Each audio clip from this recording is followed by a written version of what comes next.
পেটের দায় কাজ করতে গিয়ে খোয়া গেল প্রাণ। হুড়মুড়িয়ে ভেঙে পড়ে তারাতলার নির্মীয়মান গোডাউনের ছাউনি। জেলা থেকে বহু শ্রমিক এসেছিলেন কাজে, কিন্তু নিথর দেহ ফিরল বাড়িতে। তারাতলা কাণ্ডে উত্তর 24 পরগনার ভাটপাড়া পুরসভার 15 নম্বর ওয়ার্ডের পূর্বাশা পাড়ার বাসিন্দা কৃষ্ণা চৌধুরীর মৃত্যু হয়। বৃহস্পতিবার তার নিথর দেহ পৌঁছায়। কৃষ্ণা চৌধুরী ছিলেন সংসারের একমাত্র উপার্জনকারী সদস্য। আমি সুস্থ মানুষ, আমি কোনো কিছু কাজ করি না। আমার বড় উপর সব সংসার চলে। আমার ওষুধপত্র, বাচ্চাদের খাওয়া, স্কুল পড়া, মেয়ের 11-এ পড়ে, ছেলে 9-এ পড়ে, একটা ছেলে 4-এ পড়ে। নির্মীয়মান শেড ভেঙে পড়ে মৃত্যু হয় ভাটপাড়া পুরসভার 23 নম্বর ওয়ার্ডের বিবেকানন্দ নগরের বাসিন্দা পাপ্পু রজকের। অকুল পাথারে পাপ্পুর পরিবার। আমি এইটুখানি চাইছি সরকারের কাছে যে আমার একটাই মেয়ে পড়াশোনা করছে।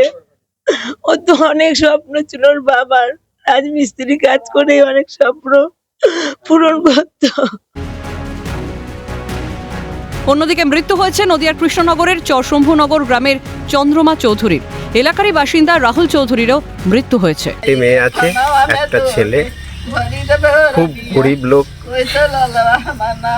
দিন আনা দিন খায়, উনি না খাটলে খেতে পাবে না, এইরকম ওনার পরিস্থিতি। তোমরা ক ভাই বোন একটু বলো? 4 বোন 1 ভাই। বাড়িতে রোজগার কি করতে একমাত্র? বাবা। মামার বাড়ি বেড়াতে গিয়ে ঘুরতে যাওয়ায় কাল হলো 7ম শ্রেণীর পড়ুয়া সাহিল সর্দারের। মামার বাড়ি ঘুরতে গিয়েছিল 15 দিন আগে।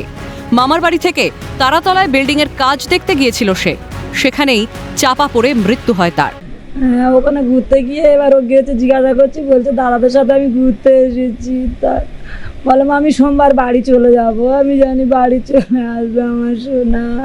আবেদন রাখবো যে বা যারা এই ধরনের একটা কাজ করে আর ভুল প্ল্যানিং দিয়ে এই নির্মাণ কাজ করতে বাধ্য করেছিল, তাদেরকে দৃষ্টান্তমূলক শাস্তি দেওয়া হোক।